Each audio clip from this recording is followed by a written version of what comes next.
Bien, Dios nos bendiga, hermanos. Vamos a ir directamente al texto que nos corresponde el día de hoy. Ya sabemos que estamos en una serie de sermones basados en el libro de Números, así que hoy día nos toca el capítulo número 14. Busquen en su Biblia Números 14. Vamos a hacer la lectura de los 45 versículos, así que vamos a hacerlo desde ya para que no nos tardemos tanto.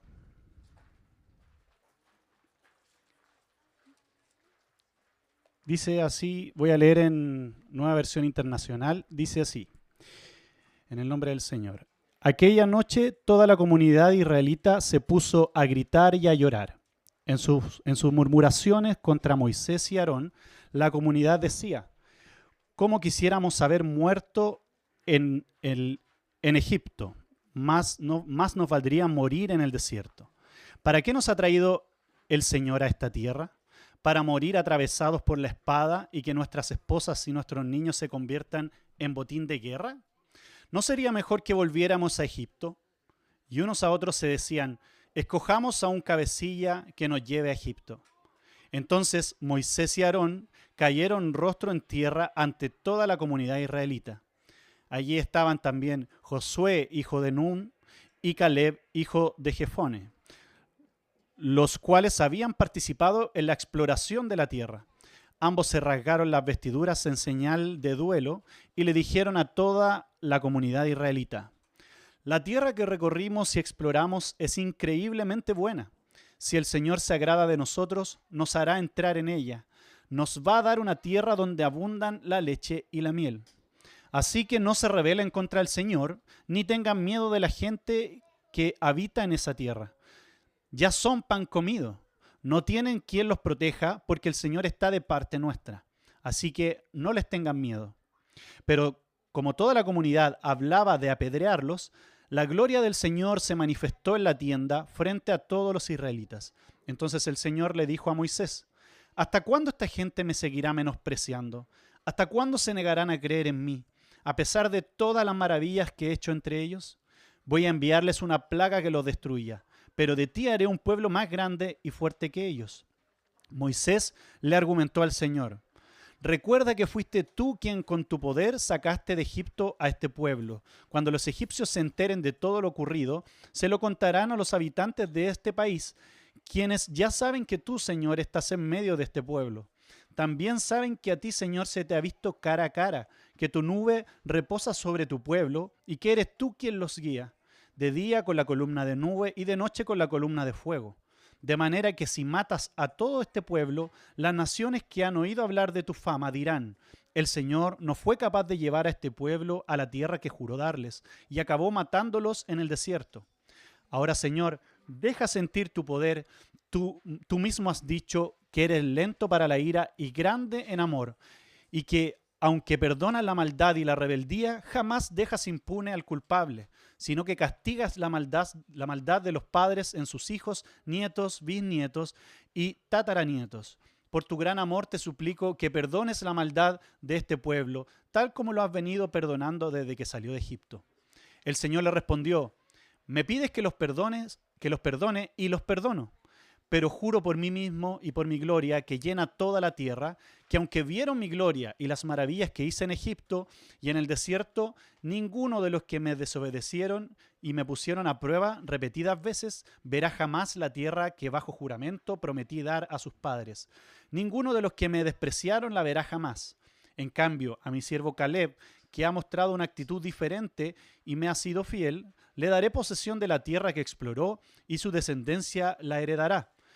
Pero regresen mañana al desierto por la ruta del Mar Rojo, puesto que los amalecitas y los cananeos viven en el valle. El Señor le dijo a Moisés y a Aarón, ¿hasta cuándo ha de murmurar contra mí esta perversa comunidad? Ya he escuchado cómo se quejan contra mí los israelitas, así que diles de parte mía, juro por mí mismo que haré que se les cumplan sus deseos. Los cadáveres de todos ustedes quedarán tirados en el desierto. Ninguno de los censados mayores de 20 años que murmuraron contra mí tomarán posesión de la tierra que les prometí. Solo entrarán en ella Caleb, hijo de Jefone, y Josué, hijo de Nun. también entrará en la tierra los niños que ustedes dijeron que serían botín de guerra. Y serán ellos los que gocen de la tierra que ustedes rechazaron. Pero los cadáveres de todos ustedes quedarán tirados en el desierto.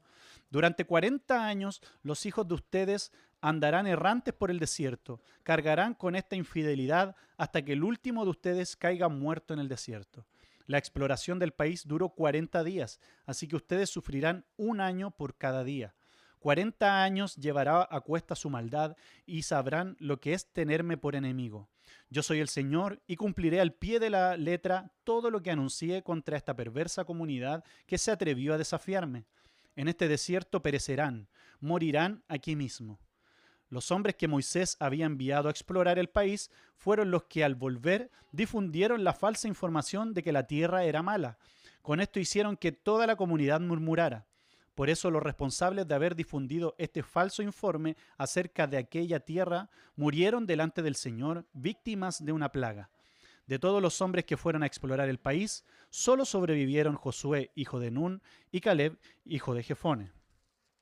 Cuando Moisés terminó de decirles esto, todos los israelitas se pusieron a llorar amargamente.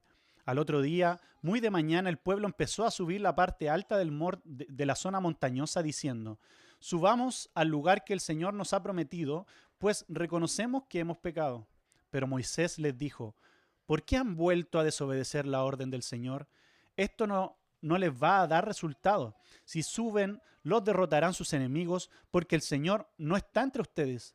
Tendrán que enfrentarse a los amalecitas y los cananeos, que los matarán a filo de espada. Como ustedes se han alejado del Señor, Él no los ayudará.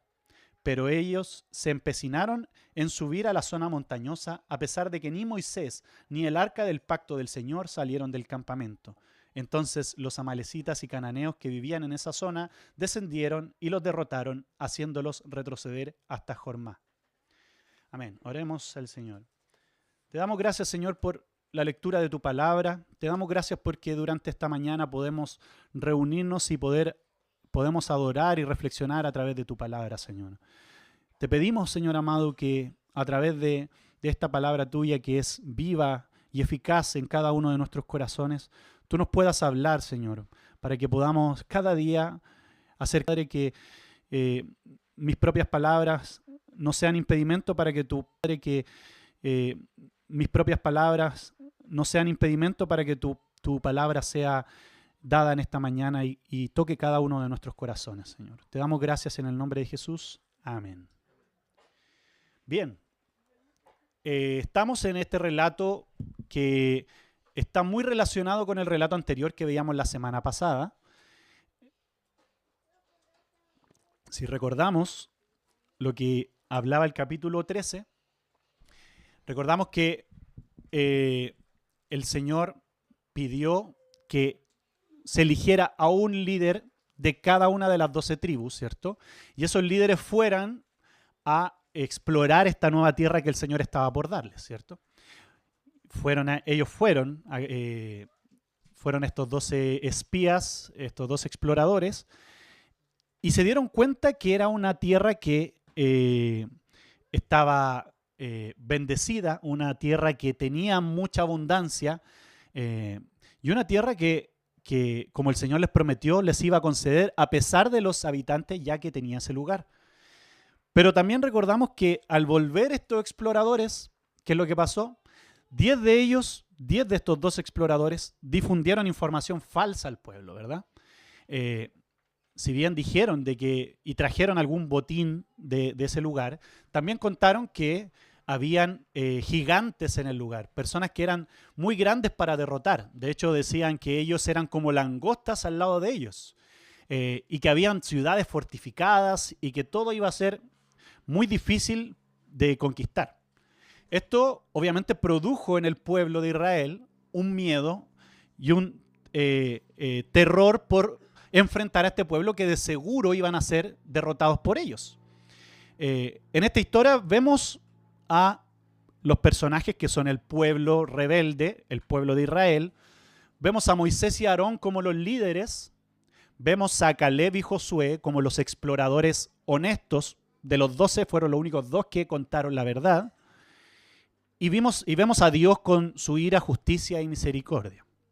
Entonces, en este relato, que es bastante claro si lo fueron siguiendo en la lectura, se podrán dar cuenta de que el relato es muy claro en cuanto a cómo es el carácter del ser humano y cómo es el carácter de Dios, ¿verdad? Podemos darnos cuenta de los errores tras errores que cometía el pueblo una y otra vez, y podemos ver a Dios en su misericordia, pero también en su justicia, ¿cierto? Entonces, ahí nos vamos a centrar en este sermón. Vamos a centrarlo en 4 puntos principales, que primero vemos del versículo 1 al 4, vemos la rebelión del pueblo y cómo el pueblo de Israel murmura, se rebela, quiere derrocar a los líderes. Luego del versículo 5 al versículo 12 vemos el buen liderazgo de los 4 hombres que ya mencionamos, más la ira del Señor. Después vemos de los versículos 13 al 19, vemos al intercesor del pueblo ante Dios, las palabras de Moisés. Y finalmente, del versículo 20 al 45, vemos el perdón y el juicio de Dios. Entonces, vamos a centrarnos sobre todo para que vayan siguiendo la lectura en cómo era el carácter, como dije recién, cómo era el carácter del pueblo y cómo es el carácter de Dios frente a la rebeldía del mismo pueblo. Empezamos entonces los versículos que tienen relación con la rebeldía del pueblo, del versículo 1 al versículo 4. Ya dijimos, 10 de estos 2 exploradores habían difundido información falsa, ¿cierto? Ellos estaban contando, diciendo que habían visto grandes ciudades y guerreros gigantes. Esto claramente produjo miedo en la gente, diciendo, no tenemos oportunidad de derrotar al pueblo donde iremos, ¿cierto? Esa noche hubo mucha desesperación, hubo llanto, hubo gritos, hubo terror de enfrentar a este pueblo. Vemos en los primeros versículos esto, ¿cierto? Aquella noche toda la comunidad israelita se puso a llorar, gritar y llorar. Entonces vemos ese terror que se extendió por toda esa noche, ¿verdad? Ese pesimismo que sembraron estos 10 exploradores deshonestos se apoderó del pueblo por completo. Bueno, el pesimismo se extiende como un fuego entre una comunidad que no cree.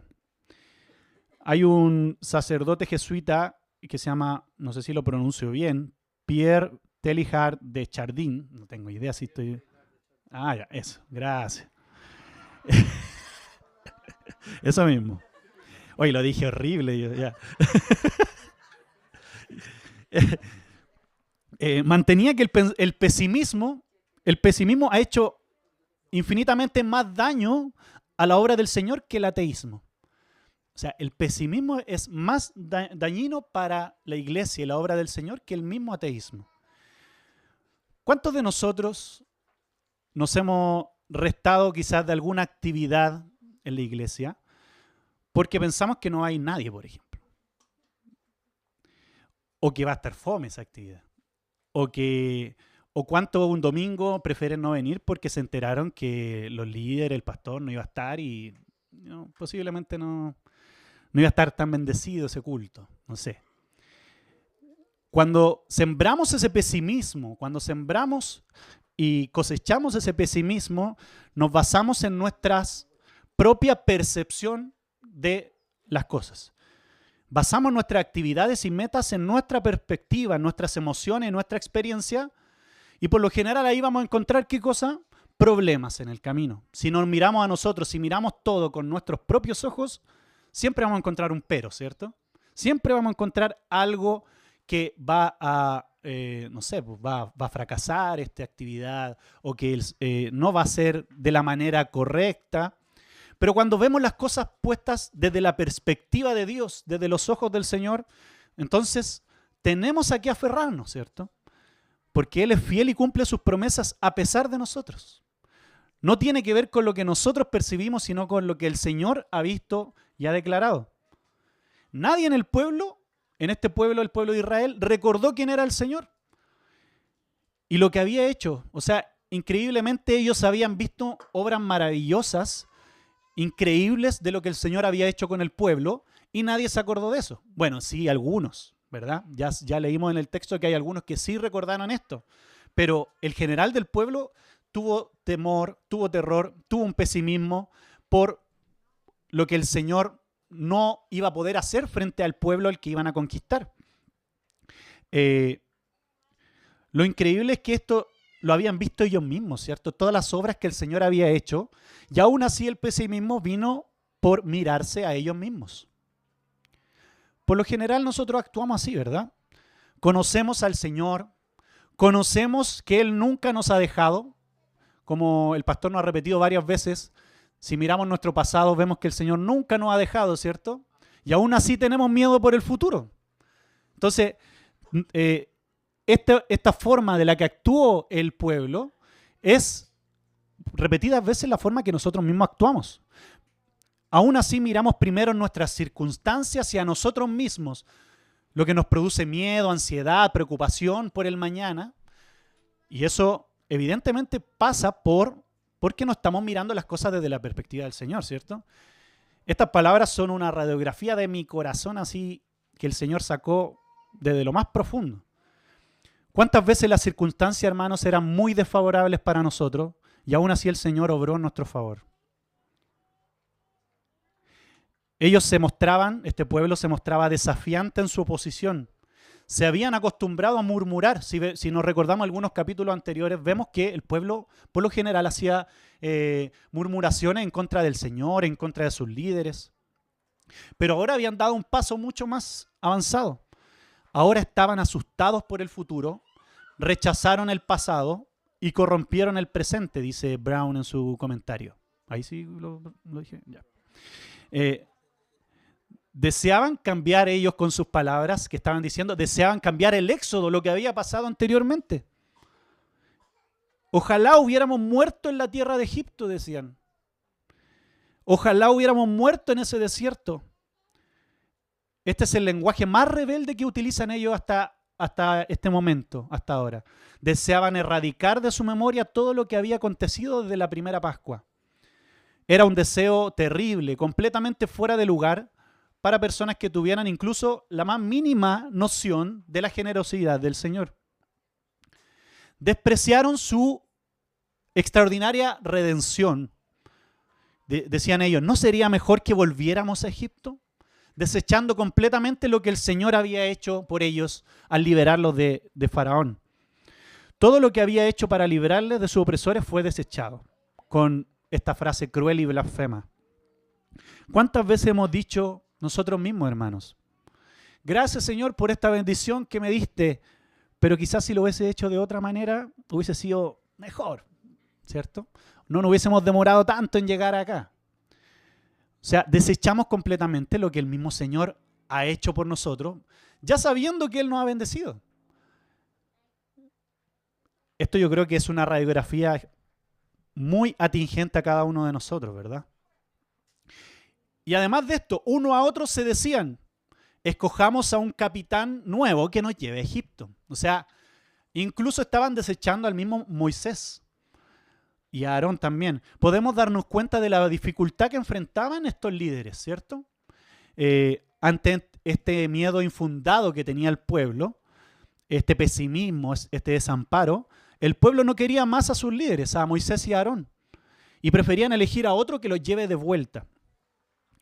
A veces los que tienen liderazgo dentro de la iglesia se enfrentan a momentos muy complejos.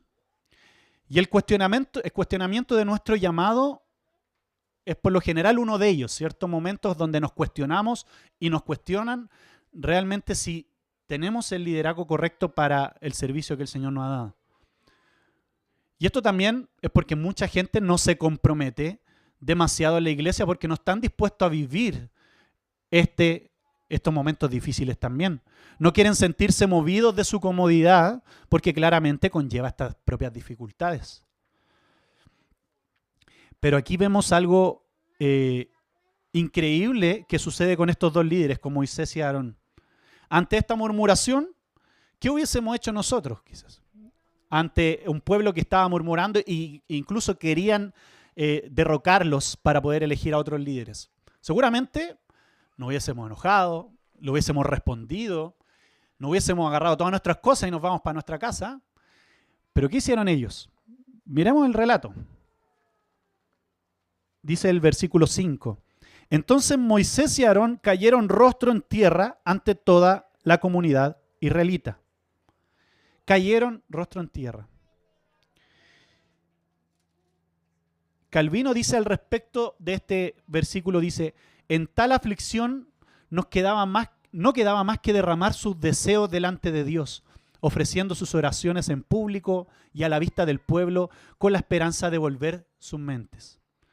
Esto es un bello ejemplo para todos los líderes, y no solamente los líderes de un ministerio, sino los líderes de su propio hogar. En cualquier dificultad que vivas en tu área, no hay otra cosa que debamos hacer primero que orar, ¿cierto? Y derramarnos delante del Señor. Demostrar de esa forma que nuestras vidas, nuestros ministerios, no dependen de nosotros, sino de aquel que nos llamó a ese ministerio.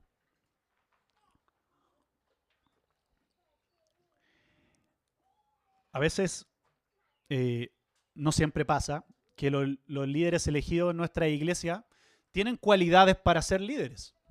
A veces no pasa así, a veces porque no hay nadie más y se tiene que elegir a alguien, pero por lo general esas personas se capacitan para poder ser líderes o el Señor los dota de dones por el momento que están viviendo. Pero no basta, hermanos, con tener cualidades de liderazgo. Yo sé que aquí a lo mejor hay muchos que tienen esas cualidades. En sus propios trabajos a lo mejor son líderes, en su propio hogar son líderes. Pero ¿qué es lo importante? No basta con tener esas cualidades de liderazgo porque esas cualidades no serán suficientes en los momentos de prueba o de dificultad.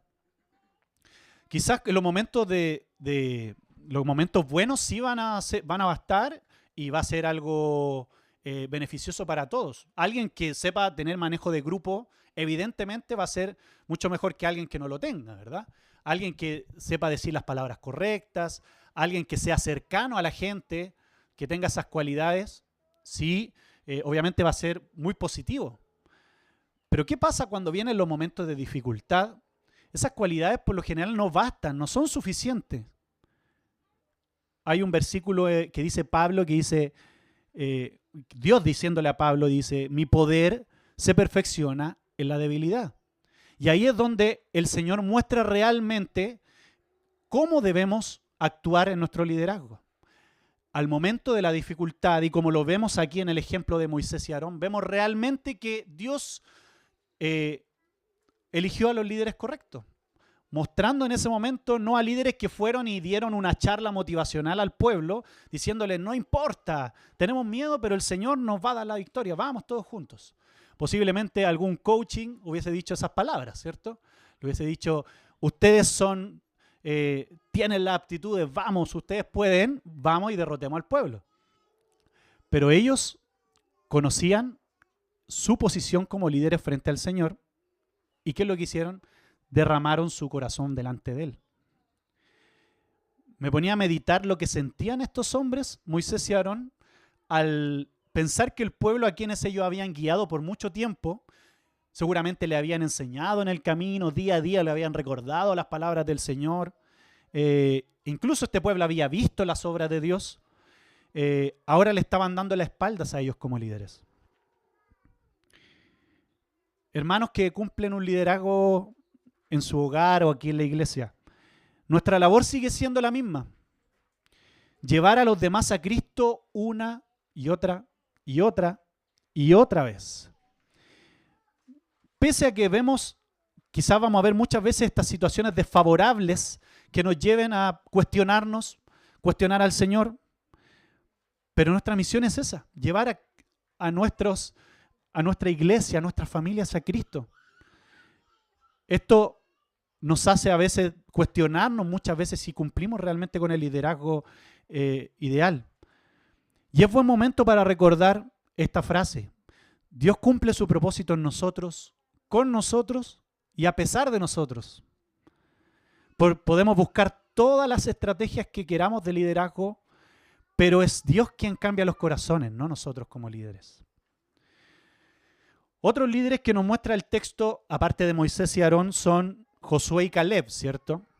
que son estos dos hombres, los únicos dos hombres de estos 12 exploradores que contaron realmente la verdad. Y es increíble porque ellos habían visto realmente que era un lugar muy bendecido y que fácilmente iban a poder conquistar este pueblo. Entonces, ellos habían sido sinceros en contar esta bendición. ¿Y qué hacen ellos? Rasgan sus ropas delante del pueblo en señal de aflicción por lo que estaban viendo. Ante la rebelde actitud del pueblo. Trataron de convencerlos, ¿cierto? Ellos sí hablaron y trataron de convencer al pueblo de lo que el Señor podía hacer entre ellos. De lo bueno y lo glorioso de la tierra que habían viajado y de incitarlos a confiar en el Señor. Les instan a confiar en el Señor, que les dará la victoria sobre los que habitan ese pueblo. Incluso en el texto habla de que dicen que el pueblo que van son pan comido delante del Señor. Si el Señor está con ellos, no pueden hacer nada contra el Señor.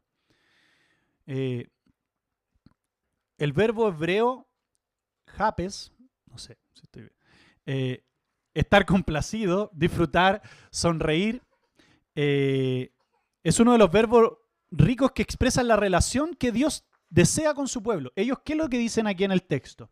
Leamos un poquito. Dice: la tierra que recorrimos y exploramos es increíblemente buena. Si el Señor se agrada de nosotros, aquí está esta palabra, si el Señor se agrada de nosotros, nos hará entrar en ella. Entonces, este verbo que significa complacido, disfrutar, sonreír, agradarse, nos muestran la relación que Dios tenía con su pueblo. Él deseaba agradarse de ellos, estar complacido de lo que ellos hacían. La visión bíblica de Dios no es que Dios es un Dios enojado, que desea hacer el mal con su pueblo, buscando desagradablemente a otro miserable para liquidar desde lo alto. La fe bíblica cree en la gran gracia del Señor, en el Señor de misericordia que desea agradarse y sonreír a su pueblo. Todos los que presentan el Evangelio delante de los demás, como lo fueron Caleb y Josué, se encuentran entre este Dios misericordioso y un pueblo obstinado, como era el pueblo que vemos. Y aquí también vamos a lo mismo que estábamos diciendo recién. Por muy elocuente que sea, por muchas cualidades buenas que tenga este líder y por lo más que esté informado, este evangelizador es igual de impotente que Caleb y Josué. Solamente podemos hacer lo mismo que ellos. Presentar al Dios único que ha hecho tantas cosas por los rebeldes y orar para que Él ablande su corazón duro y terco. Ellos presentaron estas cualidades del Señor delante del pueblo, pero ellos no pudieron hacer nada al respecto. El pueblo no se arrepintió de su propio pecado. De hecho, ¿qué es lo que vemos? ¿Qué hizo el pueblo? Leamos el versículo 10. Después de que Josué y Caleb dieran todo este texto, estas palabras, para poder animarlos a poder obedecer al Señor, dice: pero como toda la comunidad hablaba de apedrearlos, o sea, imagínense, hermanos, ellos estaban entregando palabras del Señor a ellos y la gente quería apedrearlos por lo que le estaban diciendo. Vemos algo muy parecido en lo que pasó con Jesús, ¿cierto? Expresando la verdad del Evangelio frente al pueblo, también quisieron matarlo. Gracias a Dios, sí, en este relato que vemos acá, gracias a Dios que apareció Dios en el relato, ¿cierto? Y vemos algo increíble que sucede aquí. Veamos el versículo 11. Dice, el final del versículo 10. Pero como toda la comunidad hablaba de apedrearlos, la gloria del Señor se manifestó en la tienda frente a todos los israelitas. Y aquí, en este relato, aparece Dios, aparece el Señor. Y no aparece de manera sutil, sino que aparece como con toda su gloria, con toda su presencia en el tabernáculo del Señor. Y se presenta ahí para que todo el pueblo pueda ver que estaba en ese lugar.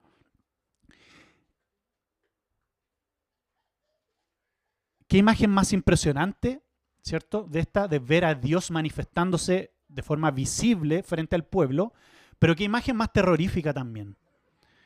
Estamos acostumbrados a ver a Dios, hermanos, como este padre amoroso que busca el bienestar de sus hijos, ¿cierto? Que es cierto, pero este es un aspecto de él, porque olvidamos que nuestro Dios es descrito también en muchas partes como temible, ¿verdad? Vemos rápido el versículo, capítulo 10 de Deuteronomio, versículo 17. Dice, porque Jehová vuestro Dios es Dios de dioses y Señor de señores, Dios grande, poderoso y temible, que no hace acepción de personas ni recibe soborno. Así es nuestro Dios. No es solamente un Dios de amor misericordioso, es un Dios temible. Salmo 76:7 dice, tú, temible eres tú. ¿Y quién podrá estar en pie delante de ti cuando se encienda tu ira? Este amoroso Dios es también un asombroso y temible Dios. Y ese Dios estaba frente a ellos y ahora demuestra su ira con las palabras que le dice a Moisés. Veamos el versículo 11. Dice, entonces el Señor le dijo a Moisés, ¿hasta cuándo esta gente me seguirá menospreciando? ¿Hasta cuándo se negarán a creer en mí a pesar de todas las maravillas que he hecho entre ellos? Voy a enviarles una plaga que los destruya, pero de ti haré un pueblo más grande y fuerte que ellos. La ira de Dios contra su pueblo está en un punto muy álgido, ¿verdad? Es un momento terrible porque Dios dice que los va a destruir a su propio pueblo. De la misma manera que Dios lo había liberado de Egipto, ahora prometía destruirlos a través de una plaga. La población podría haberse reducido a un puñado y Dios podría haber comenzado de nuevo. De hecho, dice al final del 12, haré de ti, dice, voy a enviarles una plaga que los destruya, pero de ti haré un pueblo más grande y fuerte que ellos. O sea, estaba prometiendo partir de cero el Señor, ¿verdad? Nuevamente desde cero. ¿Cuántas veces, hermanos, nosotros merecíamos ese castigo e ira de Dios? ¿Cuántas veces nos hemos rebelado contra el amor del Señor menospreciando su plan perfecto? Merecemos esa plaga tanto como los israelitas, ¿verdad? Es interesante ver la forma, hermanos, en que la palabra demuestra la ira del Señor. De una forma muy humana. Podemos ver esta ira del Señor manifestada como casi nos lo imaginamos con la cara enojada del Señor caminando de un lado para allá por lo que el pueblo estaba diciendo. De una forma muy humana, ¿cierto? Nos imaginamos esta situación. Es porque aquí esta forma está expresada de manera antropopática. Es decir, vemos los sentimientos y frustraciones que reflejan nuestra propia forma de reaccionar ante el estrés. Nosotros mismos somos así, ¿cierto? Ante una situación de mucho estrés, actuamos con enojo, con ira, con frustración. Y de esa manera el Señor quiere dejar ver su forma de actuar, su ira, cómo se estaba manifestando. No podemos leer estos pasajes y ser indiferentes ante la ira del Señor. Y aquí hay algo muy interesante. Cuando nosotros pensamos en la ira del Señor, ¿qué piensa usted cuando piensa en un Dios lleno de ira? Pensamos quizás un Dios castigador, un Dios que está enojado por todos los que lo rechazan, por los que lo han cuestionado. Hemos escuchado muchas, no sé si ustedes han escuchado, imagino que sí, muchas predicaciones en la calle que expresan y hablan de la ira y el castigo de Dios contra todos los que no se acerquen a Él, que bíblicamente no está errado, ¿cierto? Podemos ver esa forma de ira cuando pensamos en esto, ¿cierto? Pero ¿qué es lo que sucede aquí? Al leer estos pasajes nos damos cuenta que esta ira no fue contra los cananeos, ni contra los heteos, ni contra los egipcios, ni contra los asirios. ¿Contra quién era esta ira, hermanos? contra su propio pueblo, ¿verdad? Dios estaba airado contra su propio pueblo, contra sus propios hijos. Cuando Dios se ve obligado por su propia majestad y santidad a levantarse en juicio contra su propio pueblo, se nos hace sentir lo que esa ira significa para Él. No podemos pensar que por ser hijos del Señor estamos haciendo todo lo correcto, y los que no hacen lo correcto son los que no conocen al Señor. Comúnmente, y muchas veces nos va a pasar que nosotros actuamos de manera más errada delante del Señor que la misma gente que no lo conoce. Porque nosotros sí lo conocemos. Porque nosotros sí conocemos a este Dios que se nos ha manifestado. Siguiendo con el texto, vamos de los versículos 13 al 19, ¿quién entra ahora en escena? Entra Moisés, ¿cierto? Luego de las palabras de ira del Señor, aparece Moisés, vemos su respuesta, vemos cómo trata de aplacar o hablar al Señor acerca de este juicio que estaba manifestando. Y hay ciertas características que las voy a centrar rapidito en 3 puntos que nos hacen darnos cuenta de qué conciencia tenía Moisés. Entonces, de los versículos 13 al 19, vamos mirando ahí la Biblia mientras nos damos cuenta que lo primero que vemos es Moisés teniendo celo por la gloria de Dios. ¿Qué dice Moisés? Recuerda que fuiste tú quien con tu poder sacaste de Egipto a este pueblo. Le está recordando al Señor, no es que el Señor se le haya olvidado, sino que está ocupando estas palabras para poder manifestar lo que el mismo Señor había hecho. Cuando los egipcios se enteren de lo ocurrido, se lo contarán a todos los habitantes de este país. ¿Qué está pasando? Moisés comienza a hablar acerca de esta reputación que le importaba a él del Señor. La reputación de Dios estaba en juego, ¿verdad? Lo oirán los egipcios y se regodearán con la derrota del pueblo. Dirán, ¿para qué los sacaste de Egipto? Para dejarlos morir en el desierto. Podemos notar que lo que menos le interesa a Moisés en este momento es su propia reputación. De hecho, hermanos, si vemos el versículo anterior, el versículo 12, ¿qué es lo que notábamos? Que Dios le estaba prometiendo a Moisés que haría de él una nueva nación, desde cero. Moisés vendría a ser el nuevo Abraham, ¿verdad? Que nacería una nueva nación desde su propia descendencia. Y esto podría haber sido muy tentador para Moisés. Para Moisés él podría haber dicho, bueno, a mí me conviene, podré ser recordado para la historia como el padre o el nuevo padre del pueblo del Señor. Pero ¿qué es lo que le interesa a Moisés en este momento? Ni por un segundo él reflexiona sobre la posibilidad de un nuevo pueblo, los hijos de Moisés. En cambio, él muestra el celo por la reputación de su propio Señor. Ante la expansión del Evangelio, hermanos, y el nombre de Dios, nuestros nombres no son nada. A veces deseamos que nuestros propios nombres queden grabados en algún lado. Queremos reputación por todo el trabajo y el esfuerzo que hacemos. Pero es buen momento para recordar que lo que nosotros estamos haciendo no es por nuestra propia reputación. No es por el nombre de Cristóbal, el nombre de Paulo, el nombre de Marcelo. Lo que estamos haciendo es por el nombre de Cristo. Ni siquiera es por el nombre de la Iglesia Puente de Vida, ni por la Iglesia Presbiteriana de Chile. Esos nombres seguramente pasarán. Pero nosotros somos honrados y bendecidos de poder llevar el nombre de Cristo enfrente nuestro. Y es lo que Moisés trataba de hacer con esto. Para él lo importante era que el Señor sea reconocido entre las naciones, no Moisés. Después vemos en los siguientes versículos, del versículo 17, vemos la conciencia que tenía Moisés del pacto que Dios había hecho con el pueblo. Moisés comienza a reafirmar frente a Dios palabras que el mismo Dios había dicho. él empieza a decirle, si leemos el versículo 17, ahora Señor, deja sentir tu poder, tú mismo has dicho, recordándole palabras de Dios, que eres lento para la ira y grande en amor, y que aunque perdona la maldad y la rebeldía, jamás dejas impune al culpable.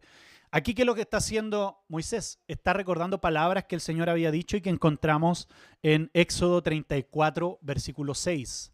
El mismo Señor había dicho estas palabras. Voy a leer para que comprobemos Éxodo 34, 6. Dice, Jehová, Jehová, fuerte, misericordioso y piadoso, tardo para la ira y grande en misericordia y verdad, que guarda misericordia a millares, que perdona la iniquidad, la rebelión y el pecado, y que de ningún modo tendrá por inocente al malvado, que visita la iniquidad de los padres sobre los hijos y sobre los hijos de los hijos, hasta la tercera y cuarta generación. Entonces, aquí podemos ver que el mismo Moisés está citando a Dios, recordando sus propias palabras que había dicho en el Sinaí. Moisés conocía este pacto que el Señor había hecho con el pueblo y se aferraba a ese pacto día a día. ¿Conocemos nosotros lo que el Señor nos ha llamado? ¿Conocemos el pacto que el Señor ha hecho con nosotros? Y por último, en estas características, cualidades que demuestra Moisés en estas palabras, vemos en el versículo 19 la conciencia que tenía Moisés del amor de Dios.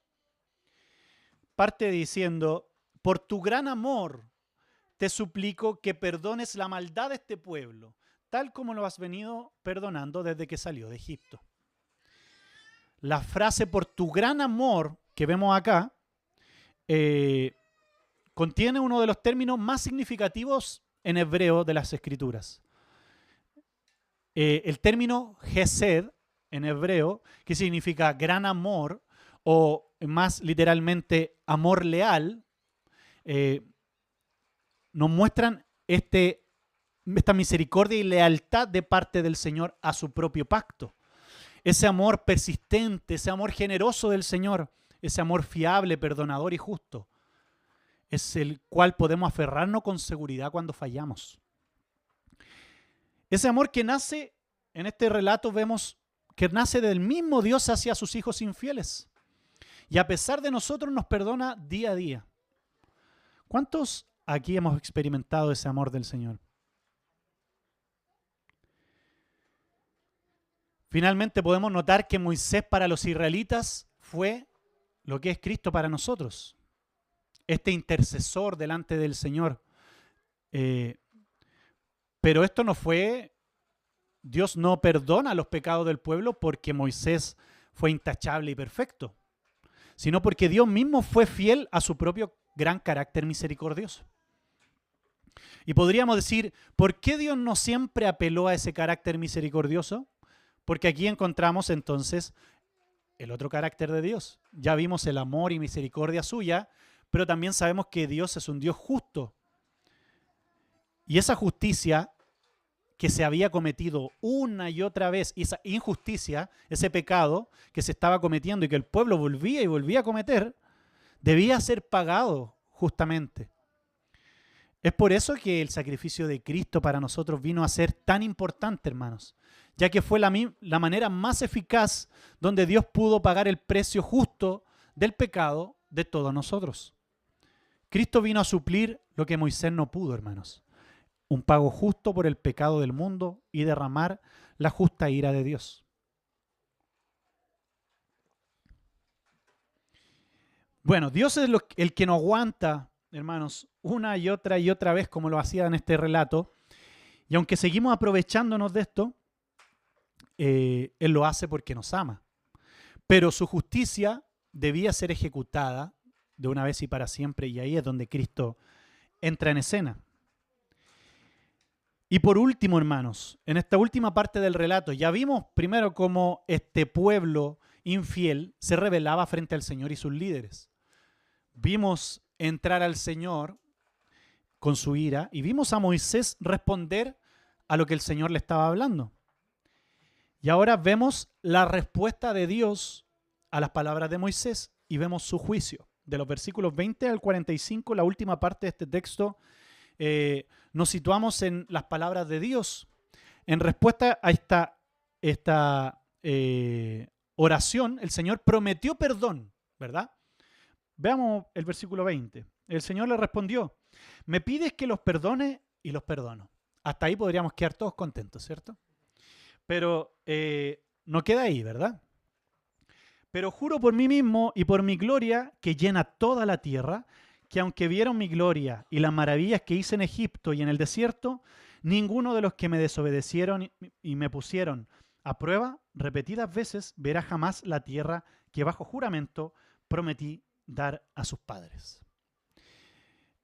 Podemos ver nuevamente lo que decíamos recién, este atributo de Dios, estos dos atributos de Dios que son la misericordia y el amor y su gracia, perdonando al pueblo, a pesar de todo lo que habían hecho, pero también vemos la justicia del Señor. Era justo castigar al pueblo, ¿cierto?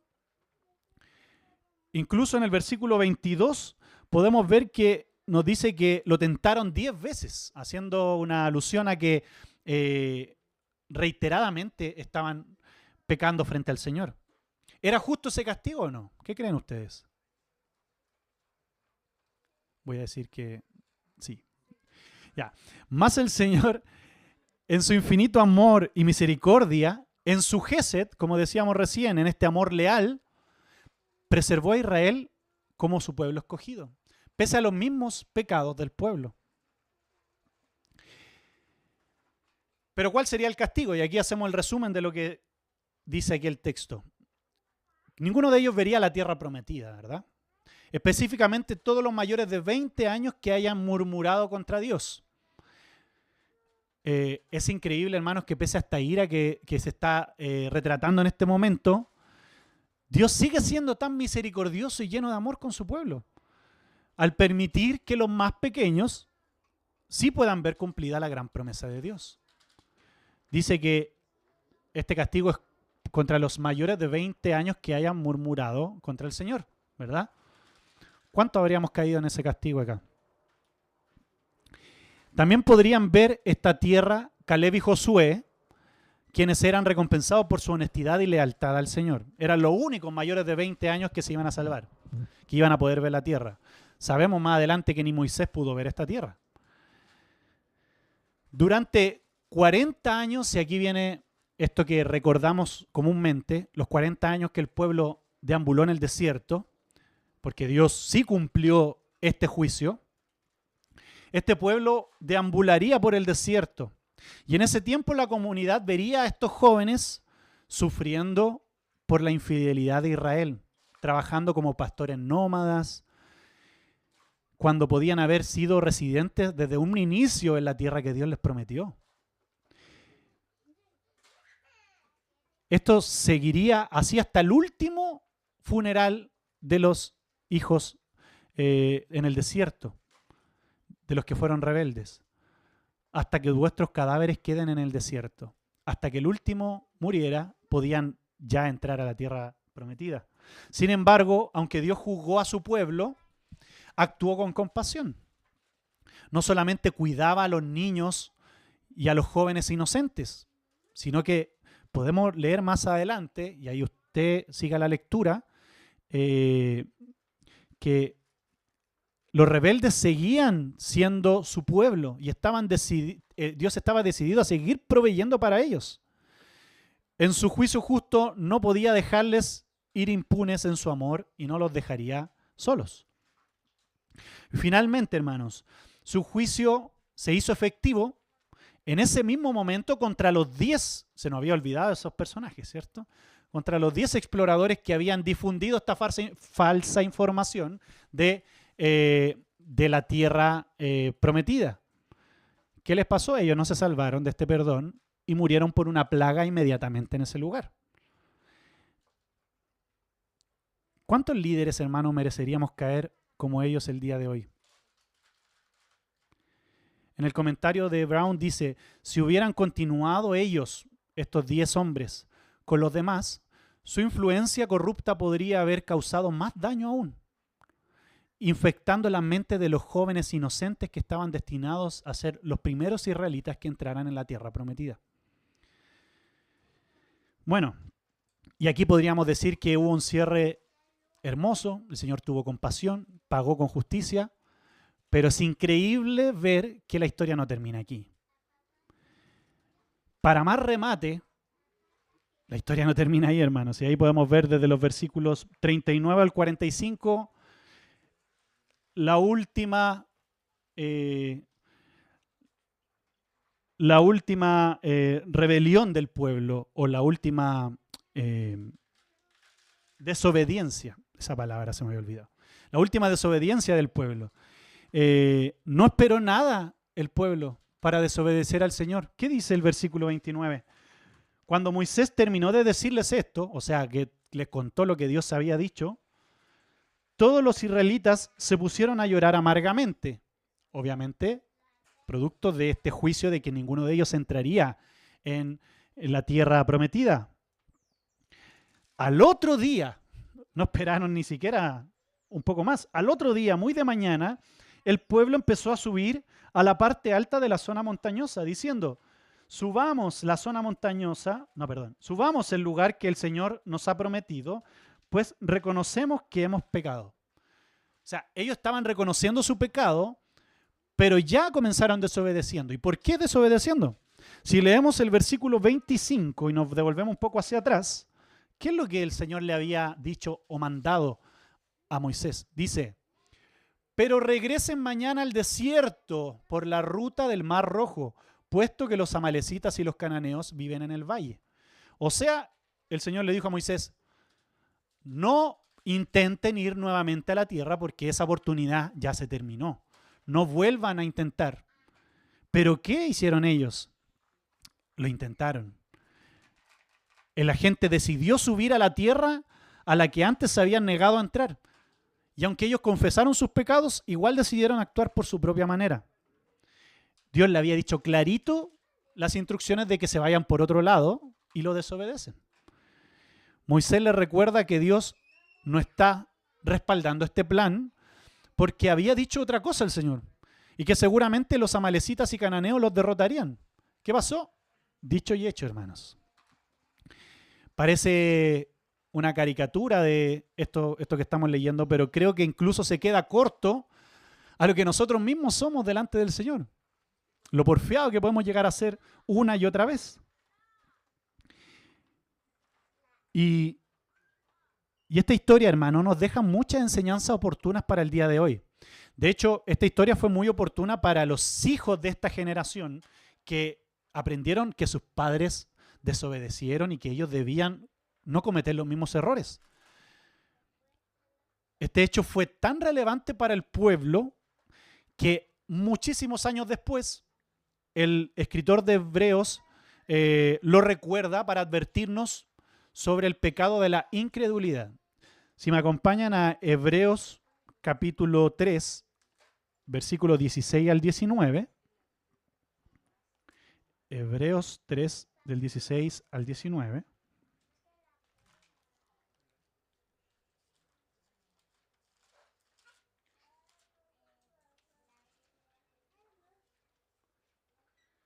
De hecho, en algunos textos en el inicio del capítulo 3 podemos ver un título que dice Jesús superior a Moisés, ¿cierto? No está hablando de esta comparativa entre Cristo y Moisés. Pero si leemos del 16 al 19, dice así. Ahora bien, ¿quiénes fueron los que oyeron y se rebelaron? ¿No fueron acaso todos los que salieron de Egipto guiados por Moisés? ¿Y con quiénes se enojó Dios durante 40 años? ¿No fue acaso con los que pecaron, los cuales cayeron muertos en el desierto? ¿Y a quiénes juró Dios que jamás entrarían en su reposo, sino a los que desobedecieron? Como podemos ver, no pudieron entrar por causa de su incredulidad. El escritor de Hebreos nos recuerda literalmente que el pecado principal del pueblo fue la incredulidad, la falta de fe con lo que el Señor les había prometido y le había dicho. Podemos aprender hoy día muchas cosas de este texto. Podemos aprender que si desobedecemos hay consecuencias, que el pecado siempre tiene consecuencias, ¿verdad? Y alguno a lo mejor aquí se vaya en su mente diciendo, si peco, el Señor me va a castigar, que es lo que comúnmente antes le decían a los niños. Muchos crecimos con ese pensamiento, ¿cierto? Dios castiga, pero no a palos, dice un dicho por ahí también. Quizás alguien se vaya con esa enseñanza hoy día, pero quiero cerrar este sermón diciendo que lo que nunca pudo valorar el pueblo de Israel a cabalidad es el profundo amor y gracia del Señor que los guiaba. ¿Cómo actuó el Señor con ellos? Partió eligiéndolos sin ningún mérito. No tenían ningún mérito para ser elegidos como su pueblo. Hizo un pacto, pero consigo mismo, prometiéndoles que haría de ellos una gran nación, sin nada de méritos en ellos. Los liberó de Egipto, los cuidó en el desierto, los perdonó una y otra vez, aunque no exentos de, como vimos, de consecuencias por su propio pecado. Pero se mantuvo fiel a sí mismo, como leímos en la conversación que tiene Dios con Moisés. Proveyó de un ejército victorioso, de profetas que lo acercaban a él, y les prometió desde el inicio, desde el Génesis 3, un Salvador que lo liberaría de una vez y para siempre de la esclavitud del pecado. Este Dios desde un inicio les habló de su cuidado incondicional. Y ese mismo Dios que estuvo en el desierto con ellos y los trajo una y otra vez a Él, es el que nos ama incondicionalmente a ti y a mí. A tal punto que fue capaz de vaciar toda esa ira justa que tenía con nosotros y con todos sus hijos en su propio Hijo, para que nosotros disfrutemos de todos sus beneficios. ¿Cómo no obedecer a un Dios así, hermanos? Termino citando nuevamente aquí donde estábamos en Hebreos, capítulo 3. El escritor de Hebreo, que a la vez cita al Salmo 95, en Hebreos 3:15 dice: si ustedes oyen hoy mi voz, no endurezcan el corazón, como sucedió en la rebelión. ¿Has oído la voz del Señor? Entonces, ablanda tu corazón delante de Él y disfruta de este gesed, de este amor leal, de este amor incondicional. Oremos al Señor, hermanos. Te damos gracias, Padre amado, por este amor, Señor. Increíble amor que no podemos comprender de ninguna manera. Te damos gracias porque eres tú quien, como este pueblo, a nosotros una y otra vez nos atraes hacia ti, Señor. Siendo fiel a ti mismo, Señor. Siendo fiel a tu propio pacto, a tu propia promesa, Señor. Te damos gracias porque sabemos que si nos aferramos a Cristo, estamos seguros, Señor, de que tú jamás nos dejarás, Señor. En Él nos refugiamos y te damos gracias, Señor, porque nosotros no somos los que recibieron esa ira justa tuya, Señor, sino fue tu mismo Hijo, el Señor Jesús. Te doy gracias en esta mañana por tu palabra. Como dice el salmista, Señor, ablanda nuestros corazones, Señor, para que podamos oír tu palabra en cada uno de nosotros. Te damos gracias y te bendecimos en el nombre de Jesús, nuestro Señor. Amén.